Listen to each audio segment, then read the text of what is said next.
ধন সম্পদ বাড়ি গাড়ি এর প্রতি আমার কোনো লোভ নেই।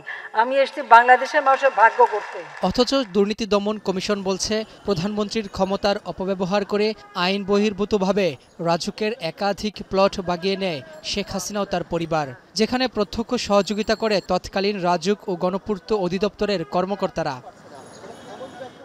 সোমবার পূর্বাচল নতুন শহর প্লট দুর্নীতির পৃথক ৩ মামলায় শেখ হাসিনা, পুত্র সজীব ওয়াজেদ জয়, কন্যা সাইমা ওয়াজেদ পুতুল সহ ৪৭ জন আসামির বিরুদ্ধে সাক্ষ্য দিতে আদালতে আসেন মামলার বাদী দুদকের ৩ কর্মকর্তা সালাহউদ্দিন, আফনান জান্নাত কেয়া ও এস.এম. রাশেদুল হাসান।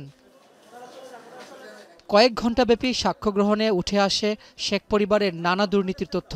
বলা হয়, রাজুকের প্লট পেতে কোনো আবেদনই করেনি শেখ হাসিনার পরিবার। ধানমন্ডিতে রাজুকের বরাদ্দকৃত বাড়ি থাকা সত্ত্বেও হলফনামায় তা গোপন রেখে প্লট নেয় তারা।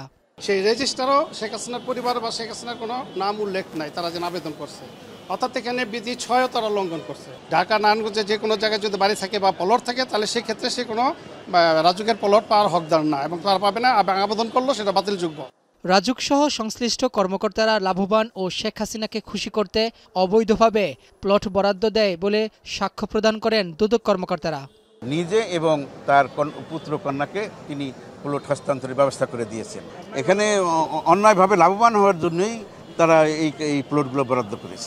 পরিবারসহ শেখ হাসিনা ও অন্য আসামিরা পলাতক থাকায় এ মামলায় সাক্ষীদের জেরা করার কোনো সুযোগ নেই। এ মামলার পরবর্তী সাক্ষ্য গ্রহণ ২৬শে আগস্ট আর বাকি ৩ মামলার সাক্ষ্য নেওয়া হবে ১৩ আগস্ট, যেখানে আসামি শেখ রেহানা ও তার পরিবার।